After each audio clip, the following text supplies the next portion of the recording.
Bharat Canada के बीच तनाव से।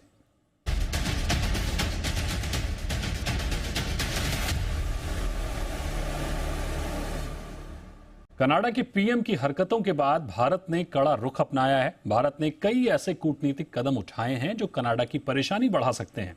आज विदेश मंत्रालय के प्रवक्ता अरिंदम बागची ने एक प्रेस कॉन्फ्रेंस की। इस प्रेस कॉन्फ्रेंस में उन्होंने क्या कहा, अपडेट के लिए लेकर सीधे चलते हैं आपको हमारे सहयोगी दीपक डोभाल के पास। दीपक, बताइए, जिस तरह से हम देख रहे हैं कि कनाडा और भारत में एक तरह से सख्त रुख अपनाया जा रहा है, जो एक्शन कनाडा से हो रहा है उससे ज्यादा एक्शन हमारी तरफ से हो रहा है, तो क्या कुछ कहा है अरिंदम बागची ने, उसके क्या मायने निकल रहे हैं? जैसा हमारा टाइटल कह रहा है दीपक, दो टूक भारत ने कनाडा को संदेश दे दिया है और कि जिस तरह के अनर्गल आरोप भारत पर लगाए गए हैं और ट्रूडो साहब ने बाकायदा अपनी संसद में बिना किसी सबूत के, बिना किसी बैकग्राउंड के अनर्गल प्रलाप जो किया भारत के खिलाफ, उसका सीधा सीधा मुंहतोड़ जवाब भारत ने दे दिया है। शुरुआत में कुछ एक्शंस जो लिए गए वो मीडिया के जरिए लोगों तक आए और आज बाकायदा ऑफिशियल जो प्रेस कॉन्फ्रेंस हुई प्रवक्ता अरिंदम बागची की ओर से, उसमें यह स्पष्ट कर दिया गया कि भारत कहना क्या चाहता है और वो बहुत लाउड एंड क्लियर था। सबसे पहला जो निर्णय लिया गया और बहुत कठोर निर्णय लिया गया वो ये था कि कनाडाई लोगों के लिए अब वीजा पर रोक रहेगी और इसके पीछे का कारण स्पष्ट दिया दीपक उन्होंने। बागची साहब ने कहा कि जिस तरह के हालात वहां पर हैं, हमारा वाणिज्यिक दूतावास है, हमारा उच्चायोग है, वहां पर कामकाज कैसे करें हम? हमारे लोगों के तो आपने पोस्टर टांगे हुए हैं कि आप इनकी हत्या कर दीजिए, असैसिनेशन कीजिए इनका। ऐसे में हम क्या कामकाज कर पाएंगे? और वीजा कामकाज के तहत आता है, तो जब उच्चायोग और वाणिज्य दूतावास काम ही नहीं करेंगे तो वीजा कैसे दें? तो इसलिए सुरक्षा कारणों से यह रोक रहेगी। उन पर एक सवाल यह भी आया कि जो भारत में वहां हैं उनको लेकर इस पर क्या, तो क्योंकि भारतीय पासपोर्ट उनके पास है, भारतीय नागरिकता उनके पास है, तो उन लोगों को इससे कोई फर्क नहीं पड़ेगा। तो इसलिए कनाडा के लोगों के लिए वीजा पर फिलहाल रोक, ये पहला एक बिल्कुल स्पष्ट संदेश। दूसरा जो बात कही वो पाकिस्तान का जिक्र भी आया और यह भी कहा गया कि साहब पाकिस्तान इसमें अपनी प्रतिक्रिया देने की कोशिश कर रहा है। अब अरिंदम बागची साहब ने सीधा सीधा कहा कि भाई पाकिस्तान तो सबसे अंतिम देश होना चाहिए इस बारे में बात करने पर, क्योंकि पाकिस्तान से ही फंडिंग हो रही है और कनाडा में खालिस्तान को जो संरक्षण मिल रहा है उसका पीछे पीछे जो सीधा सीधा फंडिंग हो रही है वो हो रही है पाकिस्तान से।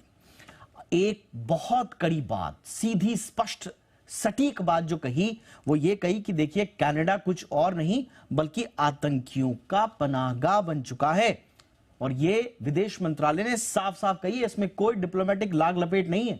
सीधा सीधा कहा कि कनाडा आतंकियों का पनाहगाह बन चुका है।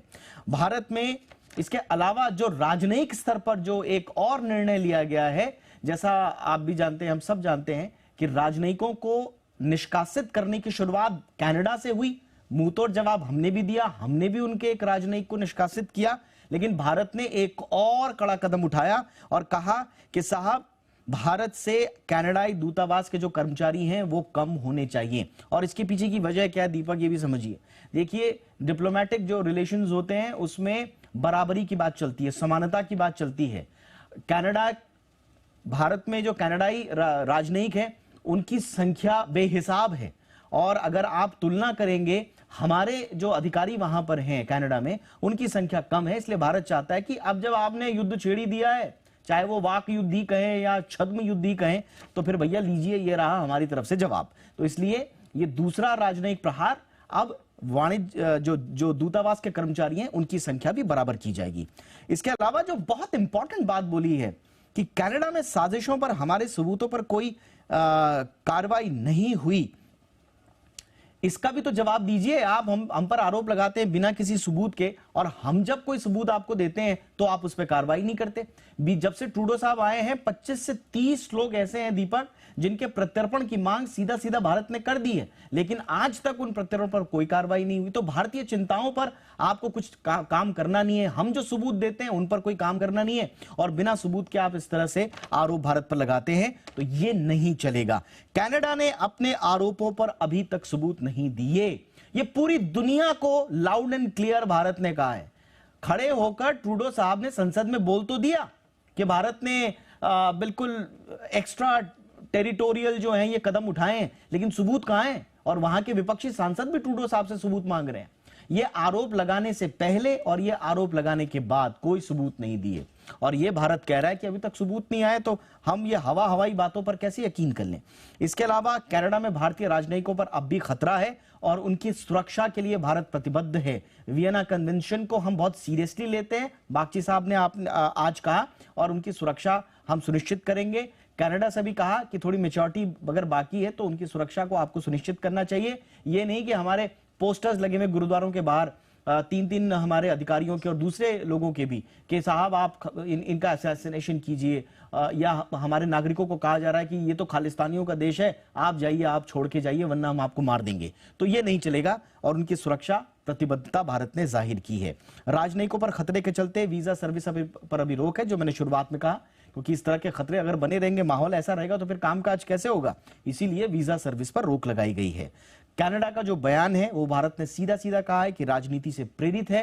राजनीति क्या है ये भी हम जानते हैं। ट्रूडो साहब की जो साख है वो एक अल्पमत की सरकार चला रहे हैं, और किन के सहारे चला रहे हैं वो भी दुनिया देख रही है, और इसलिए वो अपनी जो डोमेस्टिक पॉलिटिक्स है उसको बचाने के लिए, उसमें लीपापोती के लिए भारत को निशाना साध रहे हैं। लेकिन उन्होंने गलती कर दी, उनको लगा इतना बड़ा रिएक्शन नहीं आएगा, लेकिन भारत ने जो दो टूक जवाब दिया है उससे अब रातों की नींद उड़ी हुई है ट्रूडो साहब की, ये बताया गया है। और आखिरी बात, जो वैंकूवर में भारतीय वाणिज्यिक दूतावास है उसकी सुरक्षा बढ़ा दी गई है। जैसा मैंने आपको कहा कि वहां पर जो भारतीय नागरिक हैं, वहां पर जो भारतीय अधिकारी हैं, हमारे उच्चायोग में, हमारे वाणिज्यिक दूतावास में, उन सब की सुरक्षा भारत सुनिश्चित करेगा। यह स्पष्ट संदेश कनाडा को भारत की तरफ से। तो ट्रूडो के आरोपों पर यह थी दीपक भारत की दो टूक। बिल्कुल, भारत की दो टूक। इस पूरे घटनाक्रम को बड़े ही तफसील से आपने विस्तार से बताया। बहुत शुक्रिया करेंगे दीपक आपका हमारे साथ जुड़ने के लिए।